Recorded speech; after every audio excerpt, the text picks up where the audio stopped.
Prova de Bala.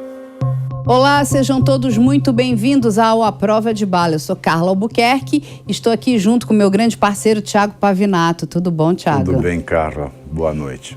É o seguinte, gente, hoje nós vamos trazer aqui o caso que envolve o ator José Dumont. Isso mesmo, esse ator é um ator de 72 anos, com mais de 40 anos de profissão atuando. Para quem não se lembra, ele é do estado da Paraíba, da cidade de Bananeiras. E o que acontece? Temos aqui 2 inquéritos policiais que envolvem o nome desse ator. Um que trata de abuso de vulnerável de um menor de 12 anos e o outro de armazenamento de pornografia infantil. Esses 2 casos estão ligados a uma questão que nós vamos discutir aqui bastante nesse programa, que é a pedofilia. Eu vou até pedir aqui para o Pavinato explicar para a gente, porque pedofilia não é crime, né? Pedofilia é uma condição de saúde, né? O crime é abuso de vulnerável, o crime é o estupro de vulnerável, o crime é o armazenamento de pornografia infantil e entre outros. Mas eu vou passar já logo a bola aqui para o meu parceiro, que ele já vai começar explicando esses crimes para a gente. Boa noite, Carla. É triste o que aconteceu nessa primeira quinzena, né, bem na metade do mês de setembro desse ano de 2022, a polícia autuou em flagrante o ator José Dumont, que, como você disse, ele tem uma carreira extensa. Ele participou de grandes momentos da televisão brasileira, do cinema nacional, do teatro.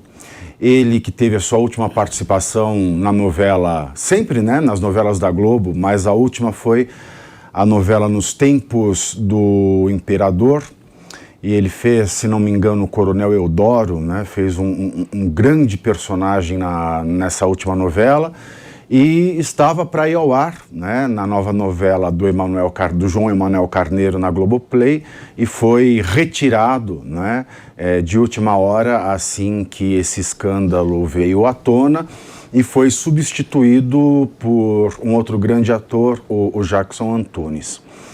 É um caso que chocou muita gente, porque quando nós falamos de pedofilia e nós nos deparamos com um pedófilo de 72 anos de idade e mais de 40 anos, né, como ator no teatro, no cinema e na televisão, nós pensamos o seguinte: ele foi pego agora, né? Mas o que aconteceu ao longo de 72 anos de vida?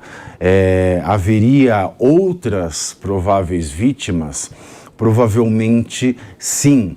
Ele é um pedófilo, alguns jornais falam que ele cometeu crime de pedofilia. Existe crime de pedofilia? Não, não é crime a pedofilia. O crime são os atos que decorrem da pedofilia. Então, o que vem a ser a pedofilia?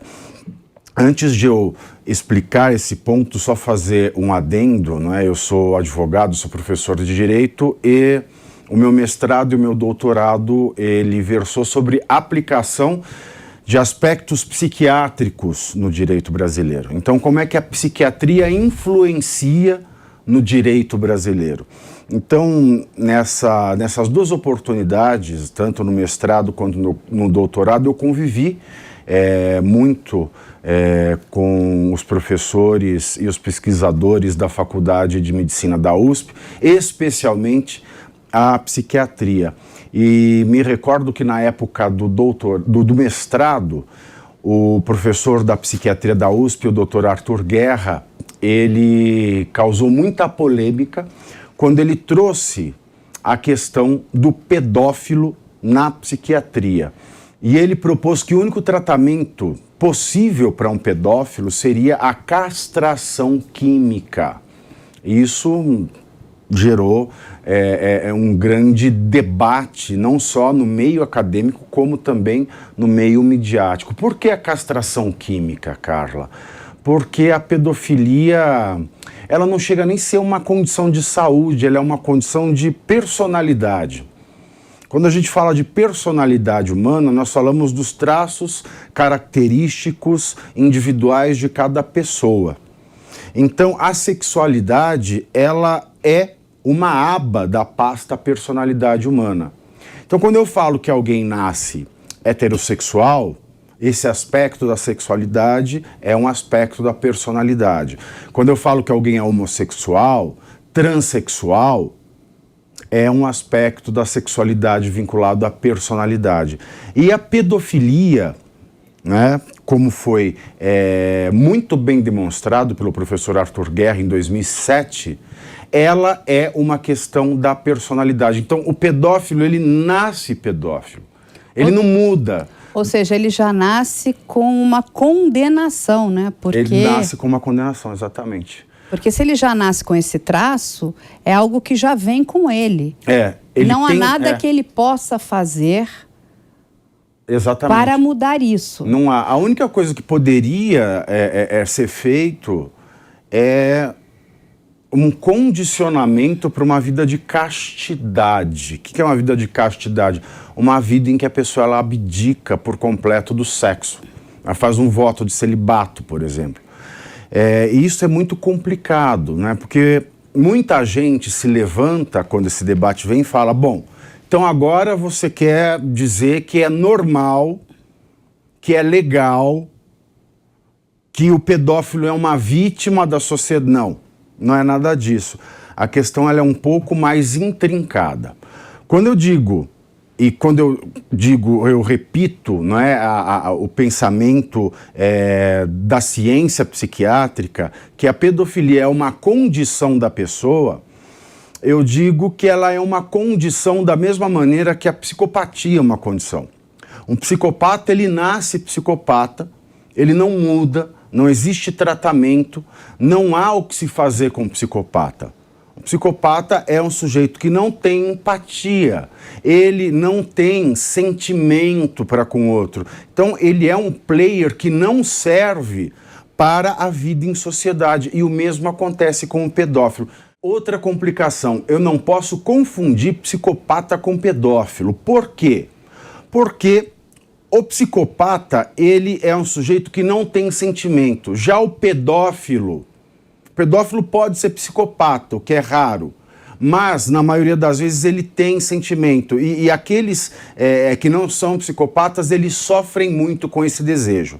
Porque o que diferencia um psicopata de um sujeito que tem a personalidade, que tem empatia, que tem sentimento, que é capaz de se colocar no lugar do outro? O que diferencia um de outro é justamente essa capacidade de conviver em sociedade, de respeitar um ao outro, de realmente construir algo positivo para a sociedade. Por que um psicopata nasce psicopata e a maioria da população, né, 99% da população, não é psicopata? Não se sabe. Esse é um grande mistério, né, que talvez a epigenética, que é um ramo da ciência, das neurociências e da genética, um dia possa responder, mas hoje nós não temos a resposta para isso. Da mesma maneira, a gente não sabe dizer por que uma pessoa nasce pedófila, por que uma pessoa nasce heterossexual, homossexual, transexual. São esses mistérios da genética humana, são esses mistérios da personalidade humana. Mas, para finalizar esse ponto, eu não quero colocar aqui, apesar de serem condições, hétero, homo, trans, o pedófilo, eu não quero colocar em condição de igualdade. Por quê? Porque um hétero, um homo e um trans, eles têm as suas sexualidades e as suas identidades de gênero particulares. Mas a ação, a satisfação do desejo sexual desses três citados, elas se realizam com pessoas que são capazes de consentir o ato sexual. Um pedófilo não.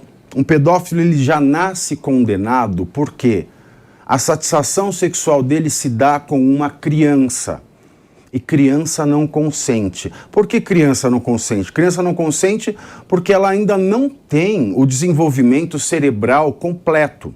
Quando a gente nasce, até os 22, 23, às vezes até os 24 anos de idade, o nosso cérebro ele está em processo de formação.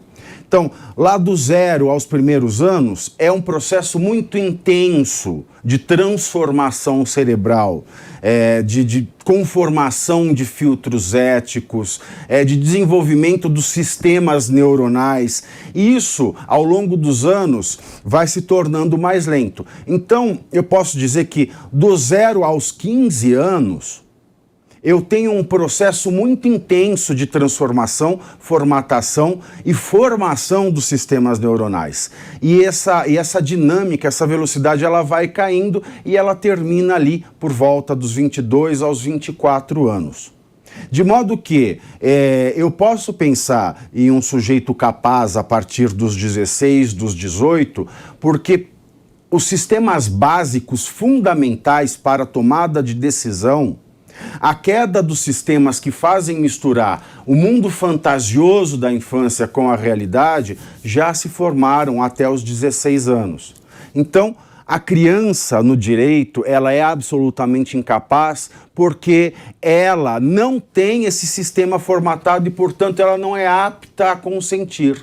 Então, enquanto um hétero satisfaz o seu desejo sexual com pessoas capazes, um homo da mesma maneira e um transexual da mesma maneira, ele só tem uma questão de identidade de gênero, o pedófilo não. O pedófilo ele não consegue satisfazer o seu desejo sexual porque a outra parte não é capaz de consentir. E toda vez que nós temos um sexo não consentido, nós temos um caso de estupro. Então, isso é muito importante, eu deixei ele explicar aqui, né, longamente, porque as pessoas confundem tudo e muito. A pedofilia é abjeta? Ela é abjeta. Mas a gente precisa entender alguns pontos. Tem até um filme que é muito bom, que se chama O Lenhador, que é com Kevin Bacon. Ele faz um papel, né? No papel dele, ele é um pedófilo. E o que acontece? Quando ele entende isso, quando ele entende o sofrimento que ele aflige a criança, ele vai acabar... Isso aqui é um spoiler, quem não viu o filme, eu já vou contar aqui. Ele acaba se suicidando. Isso é uma estatística real, né? Porque quando a gente fala que a pessoa que nasceu pedófila, né, com esse transtorno da pedofilia, ela nasceu condenada. Por quê? Número 1, se ela colocar para fora esse impulso que ela tem, para ela só vai restar um caminho, que é a polícia. Ou seja, ela vai ser julgada e será condenada. Exato. Porque uma pessoa que abusa de uma criança, ela não merece um outro lugar. Ela merece estar afastada e bem longe da nossa sociedade. Aí uma outra grande parcela de pessoas que nasceu com esse transtorno e ela entende o mal que ela está fazendo para uma criança, ela acaba atentando contra a própria vida, né? Porque ela não quer viver daquela forma. Ela não é um psicopata, ela sente empatia, ela sabe que está errado, mas ela não consegue controlar aquele impulso. Tem um médico psiquiatra, eu até vou passar o nome para vocês aqui, o nome dele é Danilo Baltieri, né?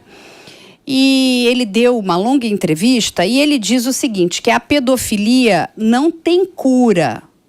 Não tem cura, gente, ela não tem cura. A pessoa que nasce com esse transtorno, ela vai morrer com esse transtorno. Mas ele diz que ela tem controle. Existem mecanismos para se controlar esse impulso. E esse psiquiatra já atendeu mais de 2.000 pacientes. Ou seja, você que está assistindo aqui a gente, se você tem esse transtorno, procure tratamento. Porque, de uma outra forma, você vai acabar, se você colocar esse impulso para fora e for um predador de uma criança, você vai acabar preso. Exato. Como o que aconteceu agora com José Dumont. E vamos lembrar que nós estamos falando, o que a gente comentou aqui no começo do programa, de um ator com mais de 40 anos de profissão. Ele não é um ator qualquer. E mais de 70 anos de vida. Exatamente. Ele começa na televisão em 1981 e ele já encenou mais de 34 papéis. No cinema, ele começa em 77 e já atuou em mais de 50 papéis. Num deles como ator coadjuvante em Dois Filhos de Francisco, no qual ele ganha o prêmio, ele é premiado, né?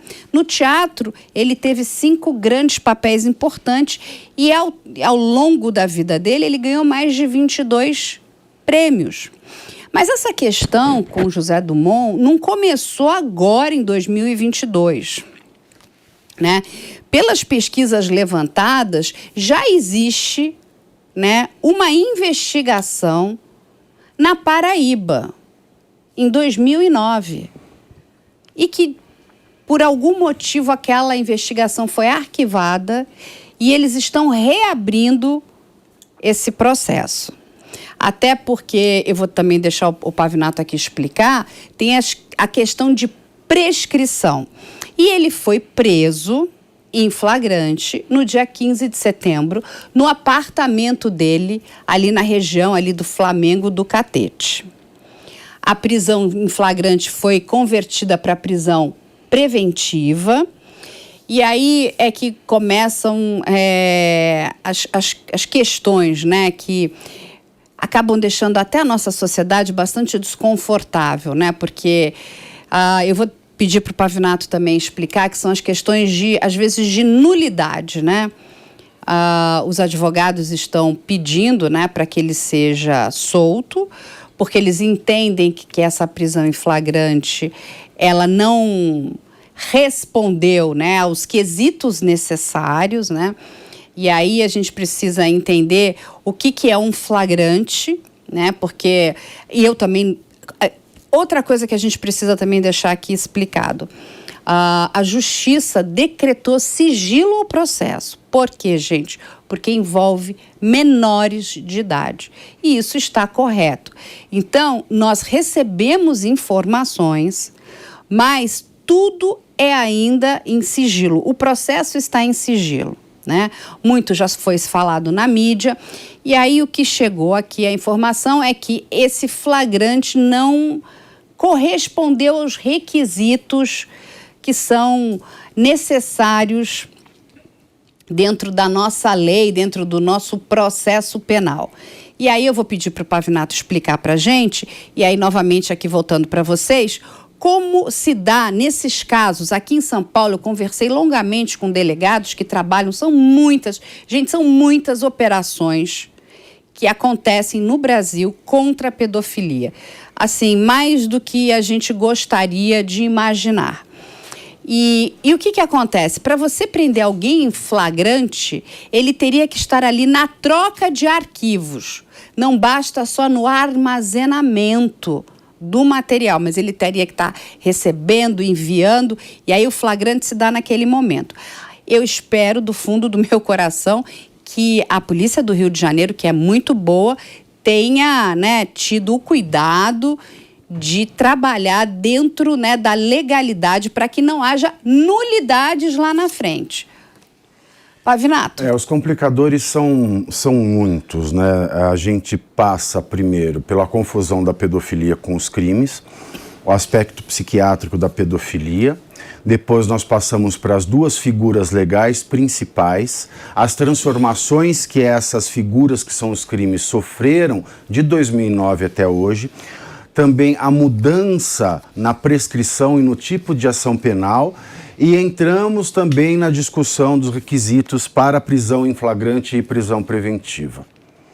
Então, a discussão é tudo menos simples. Primeiro, só retomando para dizer que nós não sabemos onde encaixar o José Dumont no aspecto psiquiátrico. Eu disse aqui que a pedofilia, ela é uma condição da personalidade e da sexualidade. E ela pode se misturar, Carla, com a psicopatia, ou ela pode se misturar com uma parafilia. Porque a parafilia não é Ela não caracteriza a pedofilia em si. A pedofilia é uma grande condição. A parafilia é obter o prazer sexual a partir de métodos não convencionais. Bom, posto isso, eu posso dizer, ter satisfação sexual com criança é não convencional. Eu não posso fazer essa mistura, porque isso, eu já disse, é uma questão do desejo, do objeto desejado e não da forma de consecução da satisfação sexual. Então o pedófilo ele pode sofrer de um transtorno parafílico de modo que ele sofra, porque ele tem a necessidade de realizar o sexo. Então esse é o pedófilo que não consegue, por exemplo, nesse tratamento, como diz o Dr. Danilo Baltieri, ele não consegue restringir o seu impulso. Então eu tenho um pedófilo parafílico, porque ele sofre. Ou, se ele não sofre, eu tenho um pedófilo psicopata. Porque este pedófilo, ele vai sentir prazer sem sentir a culpa por estar destruindo a inocência de uma criança. Então eu tenho aqui um quilate de pedófilo muito mais grave que aquele psicopata. Eu tenho um pedófilo com um quilate complicado, que é aquele que tem o transtorno parafílico, e tenho um pedófilo que não se mistura com a parafilia e nem com a psicopatia. Esse caso, ele consegue, com mais sucesso, o tratamento. Quando o professor Arthur Guerra, da USP, ele sugeriu a castração química, nós tínhamos o tipo penal, o crime de estupro, como a conjunção carnal, como a penetração vagínica. Só existia estupro com a penetração de um pênis. Então, quando eu falava da castração química para um pedófilo, fazia sentido. Porque não haveria penetração, não haveria a cópula a partir do pênis do pedófilo. Em 2009 a coisa muda, porque o estupro ele passa dessa figura da conjunção carnal, onde é necessário a penetração pelo pênis do criminoso, para, além dessa relação, dessa conjunção carnal, o ato libidinoso realizado através de violência física ou psicológica. Então aí a castração química ela já não responde mais, porque o pedófilo ainda tem dedo, o pedófilo ainda tem língua, tem boca. Pedófilo ainda tem lábios. Então veja o problema. É muito grande. Exatamente. É muito grande. De um lado você tem um adulto e do outro você tem uma criança. E vale lembrar aqui que os pedófilos não são só homens. Temos mulheres também que têm esse transtorno da pedofilia. É um número muito pequeno, né? Pelos achados médicos, mas temos mulheres também. E é engraçado, né? O mesmo número reduto de mulheres pedófilas corresponde ao número reduto de mulheres psicopatas. É engraçado isso, né? Que esses transtornos de personalidade, eles acometem mais o sexo masculino do que o feminino. Né? Isso são dados de levantamentos médicos do DSM, né? Que é a bíblia da psiquiatria no mundo. Uhum. Então, eu começo, a partir da transformação do crime de estupro, a ver que a pedofilia ela é um problema que ultrapassa a questão da penetração.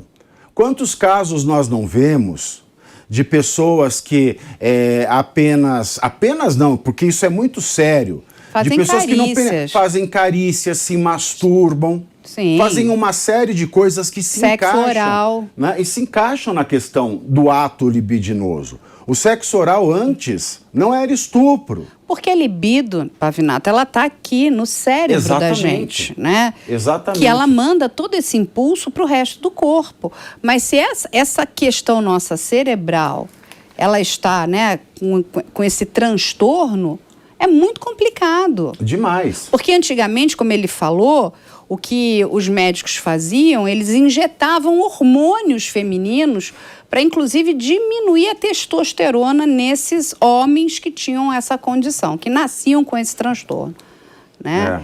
E O que se viu que e isso nem não... se sabia que nascia-se assim, né? Isso também é uma conclusão recente. O que se viu é que isso não foi eficiente o suficiente, né?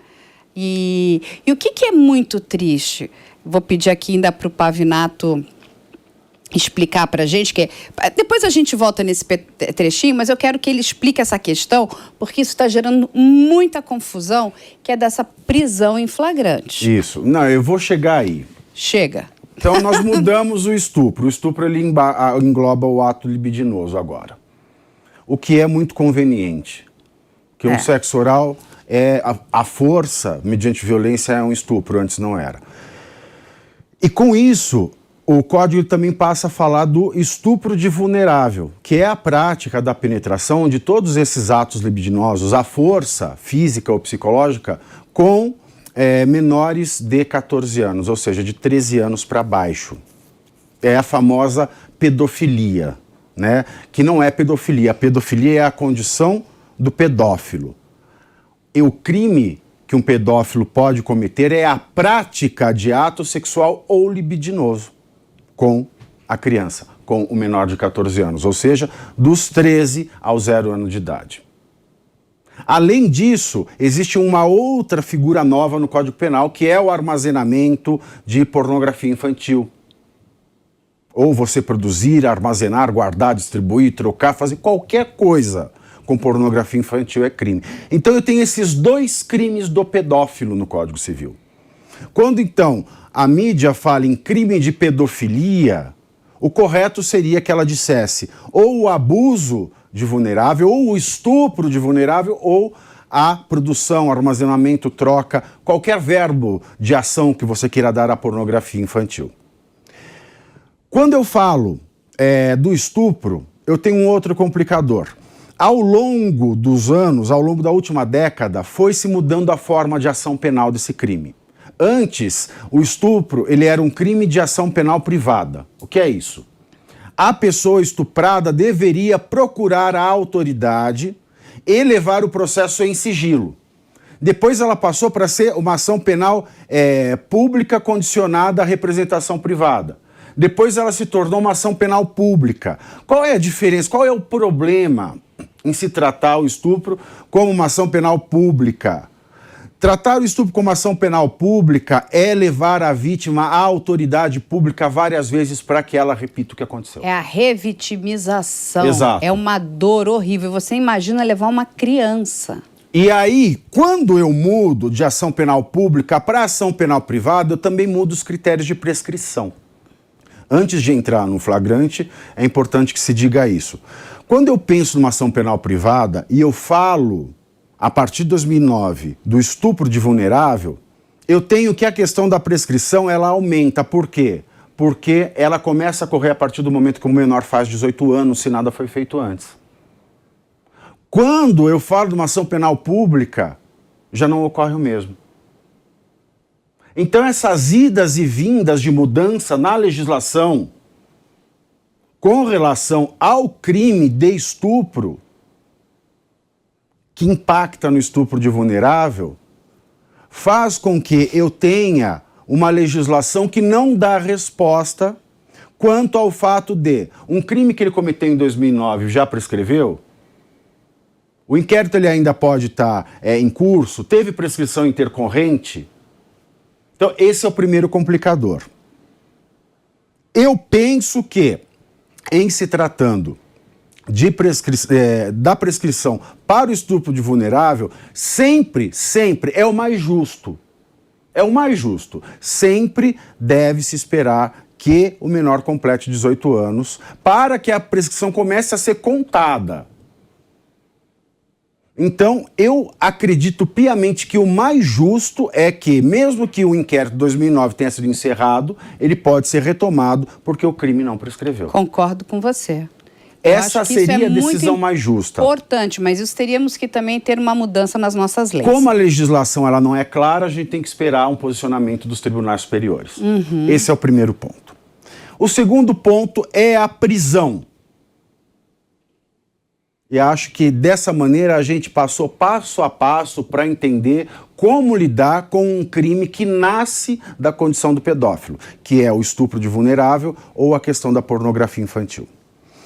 Passadas essa dúvida sobre pedofilia ser crime ou não, passada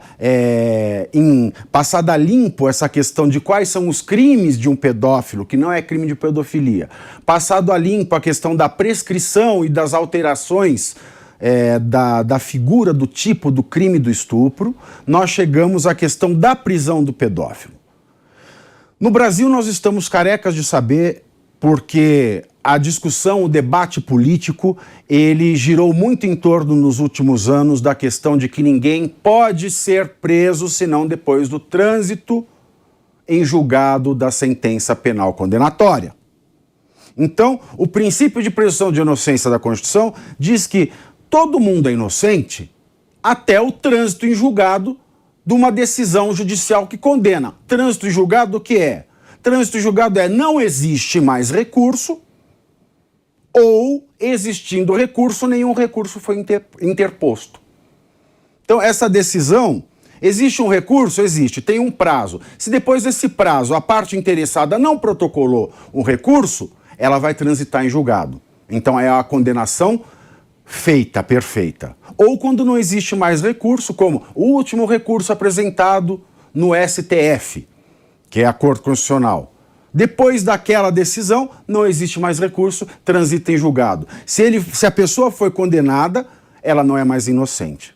E isso é que derrubou no Brasil a questão da prisão após a condenação em segunda instância. Uhum. E é isso que afastou no Brasil a questão de um réu, de um acusado, responder um crime preso desde o primeiro momento.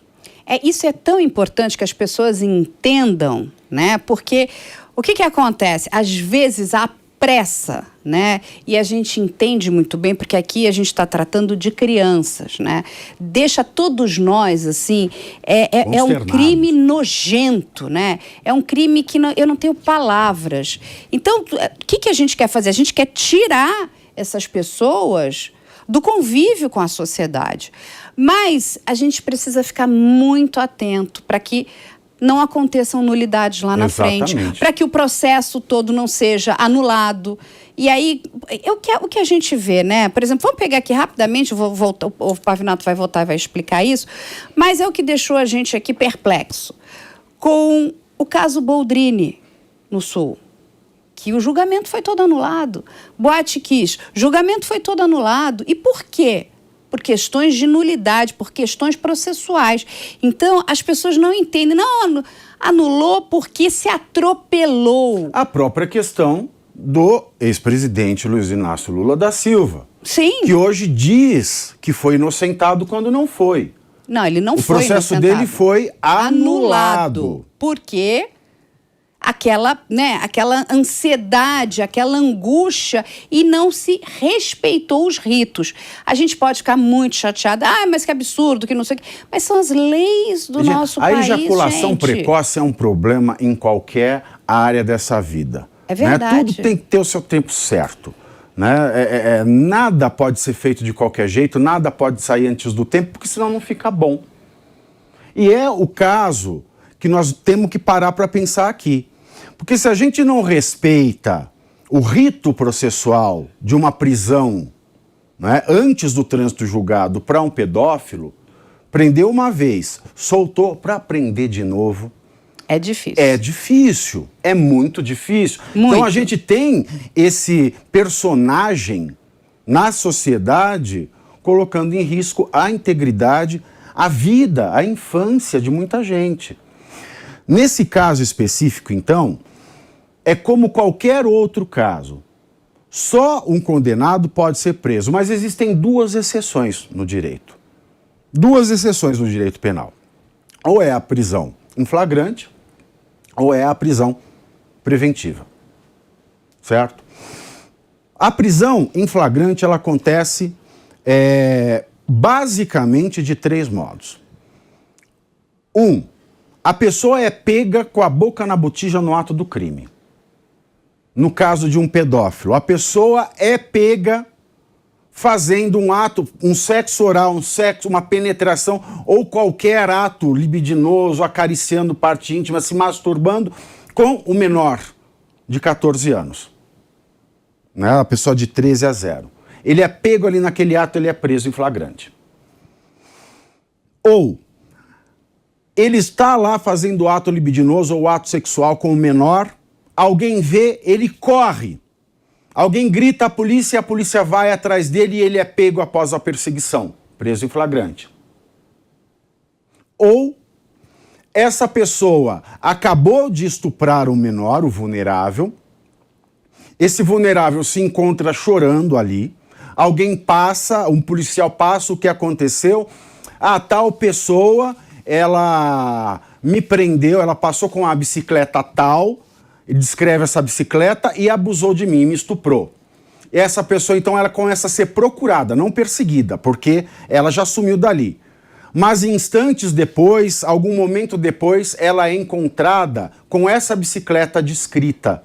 A pessoa descrita com a bicicleta descrita. Então, esse é um flagrante impróprio, mas a pessoa também vai presa em flagrante. Hoje, nós discutimos outros tipos. Um tipo que foi tentado se inserir na legislação brasileira, mas a súmula 145 do STF barrou, que é a questão do flagrante preparado, né, que é o flagrante forjado, quando a autoridade policial ela arma a cena do crime para que a pessoa caia na arapuca. O STF considera que isso é uma modalidade de crime impossível. Na Argentina, o crime impossível ele é punido, no Brasil não. É uma decisão legislativa brasileira. O legislador pode mudar? Isso pode, a qualquer momento. Mas não mudou. Não mudou. Então, esse flagrante caiu por terra. Tentou se colocar com o pacote anticrime não, com a legislação do abuso de autoridade, mas não prevaleceu. O que pode existir no Brasil hoje é o flagrante esperado, o flagrante diferido. A gente tem uma operação policial, a gente espera que a pessoa vai cometer o crime, mas a gente não vai ser. Então a autoridade policial pede à autoridade judicial a quebra de sigilo telemático. Por exemplo, o caso de um pedófilo. Eu tenho a suspeita de que tal pessoa faça parte de uma rede de pedofilia. Então eu peço ao juiz a quebra do sigilo telemático dessa pessoa e espero. No momento em que essa pessoa fizer uma transação de pornografia infantil, ela é presa em flagrante. Ela é presa em flagrante. Que pode ser o caso do ator José Dumont, que nós não sabemos se é esse caso, porque o inquérito corre em sigilo. E corre em sigilo porque o inquérito deve correr em sigilo, ainda mais quando envolve a figura de um menor de idade. Então, ele pode ter sido ele o investigado, a quebra do sigilo telemático pode ter acontecido com ele, ou seja, então no momento em que ele passou, recebeu, ou abriu, ou salvou a pornografia infantil, ele foi pego. Ou de uma outra pessoa que fez essa transação de vídeo com ele e ele foi pego por ricochete. Então ele pode ter sido preso em flagrante nesta modalidade do flagrante esperado, que é uma modalidade hoje aceita na nossa jurisprudência, se observado o requisito da autorização prévia judicial. Quando a pessoa é presa em flagrante, aí nós vamos passar para a segunda modalidade, Carla, que também pode existir sem o flagrante. Quando qualquer pessoa, por qualquer crime, é presa em flagrante, ela tem que passar dentro de 24 horas pela audiência de custódia. Isso aconteceu. Ele passou por uma audiência de custódia, foi impetrado ali uma fiança de R$40 mil, ele não pagou essa fiança e ele foi levado ali para o complexo de Benfica. Ele está preso ali no Rio de Janeiro, no complexo de Benfica. E está preso porque o juiz transformou a prisão em flagrante em prisão preventiva, que é a outra hipótese de prisão excepcional antes do trânsito em julgado da sentença penal condenatória. Quando é que pode acontecer a prisão preventiva? Quando existem dois requisitos. Indício de materialidade de cometimento do crime e perigo da liberdade desse agente, sobre o qual pesa né, esse indício forte de que ele cometeu esse crime. No caso dele, nós temos aí por baixo 240 arquivos de vídeo, foto e vídeo no celular e no computador pessoal. Então a materialidade existe. E o perigo, obviamente, de um pedófilo à solta, ninguém precisa explicar. Exatamente. Ele não nega que ele possui esses arquivos, né?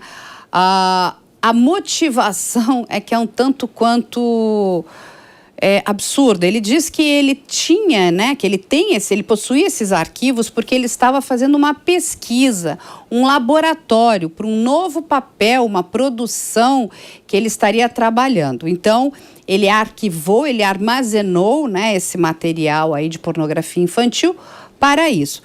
O que também não deixa de ser crime. Ele pode, né, justificar o que ele quiser. É mais ou menos o seguinte, um ator, eu vou fazer um matador, né? Então vou sair matando pessoas para ver como é que é. Não, você não pode matar pessoas. Isso é homicídio. Você não pode armazenar pornografia. É proibido, isso é um crime. Isso é criminoso. Mas o mais importante aqui, para esse programa, inclusive, é a gente trazer atenção para a questão de educação. Quem são as nossas vítimas? São crianças, né? E do outro lado, os agressores são adultos. E sabe o que é triste, gente? É que esses adultos, onde tem pedófilo é onde tem criança. E a gente precisa proteger as nossas crianças porque elas são pequenas, elas são vulneráveis, elas não entendem o que está acontecendo. E nós discutimos muito, né? Inclusive, eu conversei bastante com a Luciana Temer, do Instituto Liberta, e ela trouxe um dado que é aterrorizador. É o seguinte, as crianças, né, e não só crianças e adolescentes, nós precisamos trazer, né, parar de colocar para debaixo do tapete esse assunto como um tabu. Se nós, como família, não conversarmos, não explicarmos para os nossos filhos os perigos da vida e os perigos que eles podem enfrentar, nós estamos deixando eles completamente mais vulneráveis. Porque é a questão da educação sexual. E quando a gente fala de educação sexual, não é ensinar sexo para a criança nas escolas, não é nada disso, mas é ensinar a questão da proteção sexual. O que não se pode fazer com uma criança. A criança precisa entender que aquilo é proibido.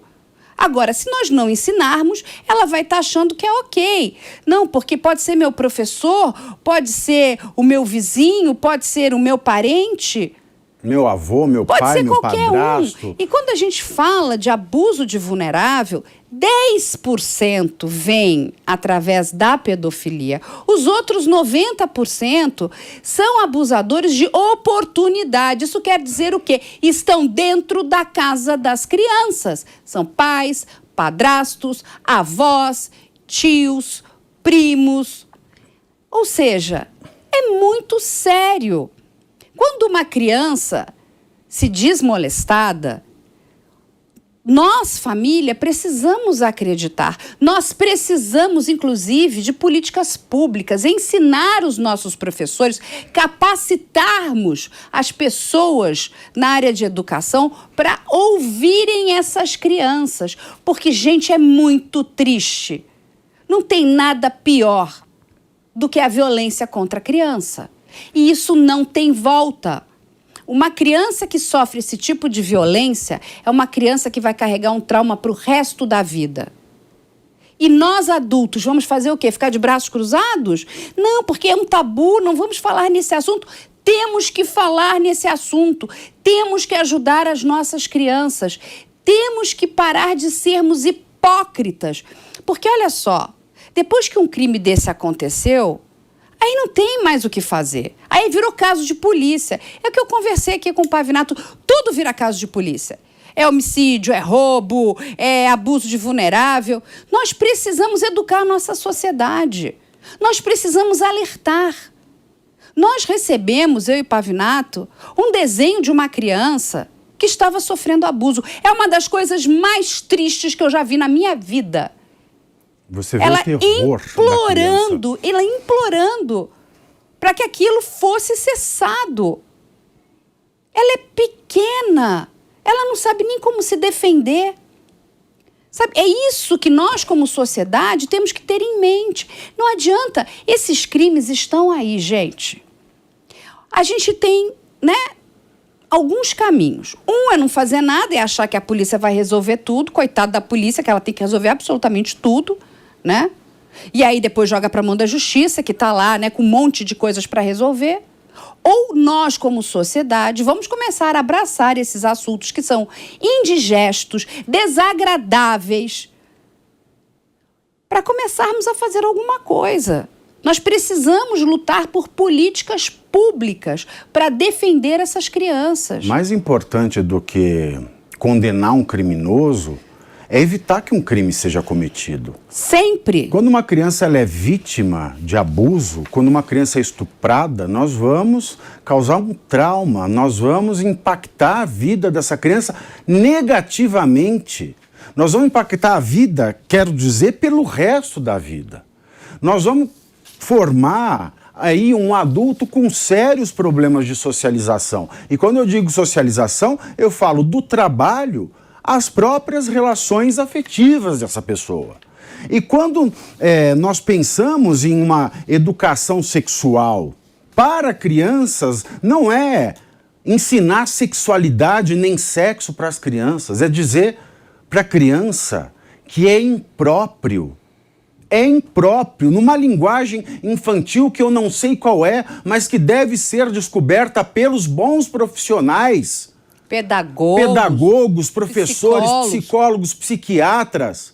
Uma linguagem que a criança, na escola, ela aprenda se ela está sofrendo abuso em casa, se ela está sofrendo abuso em qualquer lugar, inclusive na própria escola, que ela consiga identificar através dessa linguagem se ela é vítima de abuso, de estupro, porque isso é intolerável. Falar em educação sexual para crianças não é dizer sobre a heterossexualidade, a homossexualidade, a transexualidade, absolutamente nada disso. É dizer para a criança qual é a função da criança, qual é o papel da criança, qual é a importância da infância na vida de uma pessoa e o que não pode acontecer na infância para que essa pessoa não seja uma pessoa traumatizada, para que essa não seja uma pessoa que leve um dano, uma dor, um sofrimento para o resto da sua vida. Isso é uma política pública porque a Constituição brasileira, ela coloca como papel do Estado, ao lado dos pais, educar e proteger as nossas crianças. Isso é uma ação de política pública, porque uma criança violentada dificilmente será um adulto feliz. Não, é impossível. Você não recupera aquele trauma que ela sofreu. Se para um adulto já é difícil demais, você imagina para uma criança. Criança tem que estar brincando. Criança tem que sentir segurança em casa. A criança precisa sentir segurança no adulto. E quando nada disso acontece, nós precisamos ensinar essas crianças a como se defender. Sabe, é muito triste aqui. O Brasil, gente, é o 11º no ranking de abuso e exploração sexual infantil. Isso aqui foi revelado pela ONU, né? Junto com um relatório que se chama Out of the Shadows. E essa pesquisa toda, ela foi publicada na revista The Economist. Inclusive, isso é um dos fatores que, olha, inclusive atrapalha o crescimento do país. Isso não é de ontem, não. Isso é coisa de uma década. Nós estamos falando de uma experiência horrível, abjeta, horrorosa, que vem desde sempre, não é de ontem. Não é de anteontem, não é do ano passado, não é de 4 anos. É uma experiência que ela é verificada e quantificada desde o começo dos anos 2000. Isso é inadmissível. Onde é que está o respeito às nossas crianças? Como é que a gente espera ser uma grande pátria? Como é que a gente quer ser um país? Como é que a gente quer ter um futuro? Como é que a gente quer melhorar todas as nossas instituições se as nossas crianças, há décadas, estão sendo abusadas? E tem assim, você sabe que existe hoje um trabalho muito grande, né, das autoridades mundiais no combate contra, né, essa questão do abuso, né, do estupro de vulnerável, enfim, com a questão que envolve a pedofilia. E o crime, ele muda, né? Ele vai permeando. Então, enquanto está todo mundo atacando, indo atrás, né, desses arquivos de pornografia infantil, como é que o crime, né, muda? E eu fiquei um tanto quanto chocada. Eu não tenho outra palavra, chocada. E eu fui descobrir, gente, existe uma coisa que se chama Shotacon. O que é um Shotacon? É um termo japonês para um complexo relativo à sexualidade. Shotaro Complex. Olha o que eu vou explicar aqui para vocês. Isso vem do Japão, tá? Onde um adulto, homem ou mulher sente-se atraído por um garoto mais novo, uma criança. Adultos com atração em crianças. Isso está explícito em vários animes ou mangás. E o feminino pro Shotacon é o lolicon. Então, ao invés deles se sentirem atraídos por meninos, vão se sentir atraídos por meninas, crianças. Ou seja, é a pornografia infantil no desenho. A ONU também criou uma força-tarefa para banir esse tipo de animação. Olha onde vai a cabeça a perversão. Assim, a perversão, inclusive, de quem cria. Quem ganha dinheiro com isso. Produzindo isso. Independente de ser pedófilo ou não. Isso no Brasil já é uma figura criminosa, porque claramente isso é apologia ao crime. Qual é o crime? Apologia ao crime de pornografia infantil, no mínimo. Apologia ao crime de estupro de vulnerável, com certeza.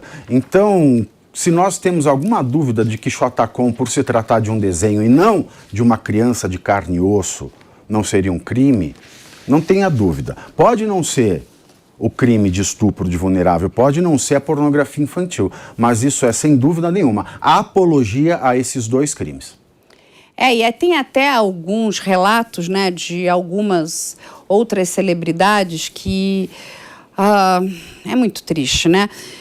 Que estão tão perplexas quanto todos nós. Eu vou ler aqui alguns deles para vocês, né? Elas colocaram aí nas suas redes sociais. Que absurdo, disse Tata Werneck ao ler a notícia da prisão. Tristeza, comentou Miriam Rios.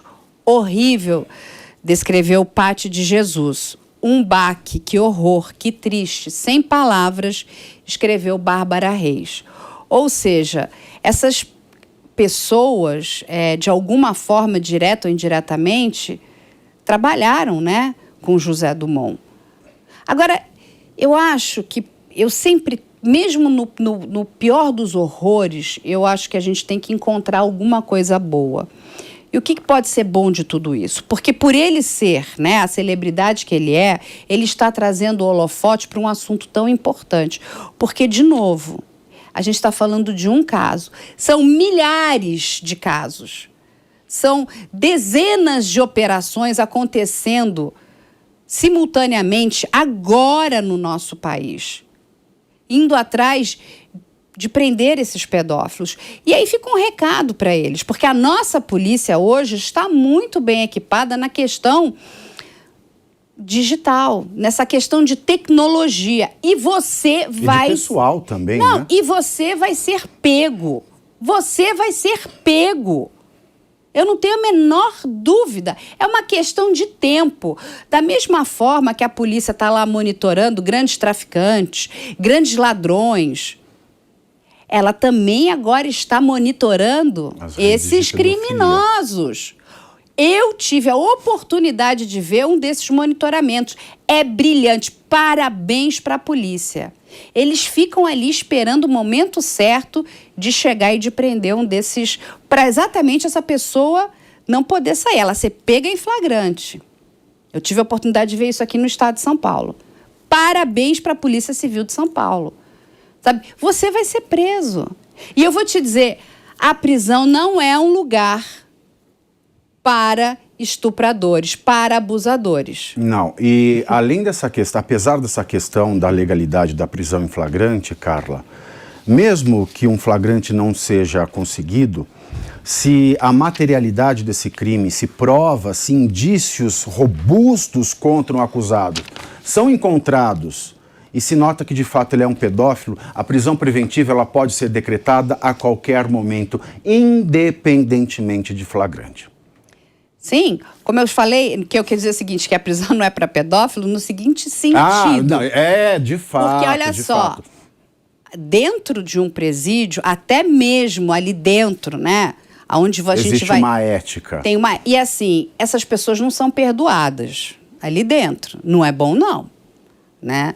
A gente até ouve depois dizer, nossa, mas ele tá tão bonzinho.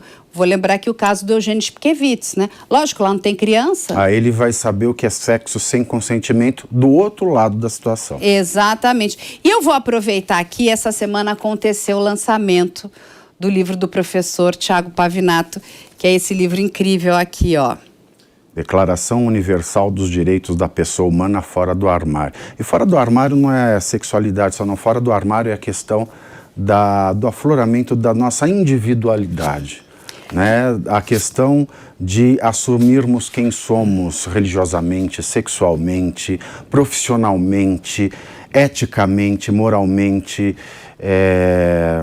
é o comentário, né, a explicação do que é direito humano, coisa que é tão mal compreendida, o que é civilização, é a explicação didática de conceitos básicos para que nós possamos debater melhor a nossa civilização.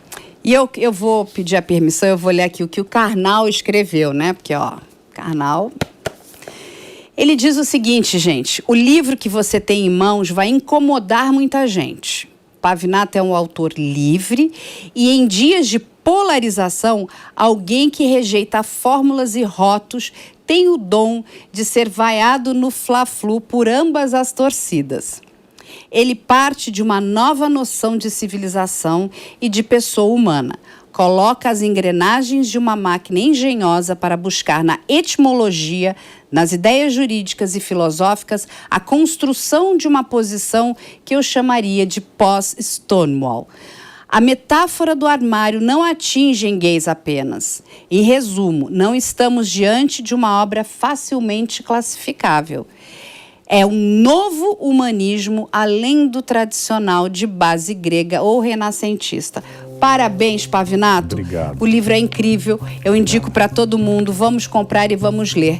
Gente, hoje nós tratamos aqui do caso do ator José Dumont, trouxemos à tona a questão da pedofilia. Não vamos colocar esse assunto para debaixo do tapete, porque se fizermos isso, vamos estar condenando as nossas crianças. Nós precisamos tomar uma atitude em relação a isso que é gravíssimo. Eu agradeço muito ao Pavinato. Olha, Carla, como dizia Machado de Assis, o menino é pai do homem. Se o menino é abusado, o homem não vai ser boa coisa. Exatamente. Então eu agradeço a todos vocês que estiveram conosco aqui no programa de hoje e espero vocês na próxima semana aqui no A Prova de Bala.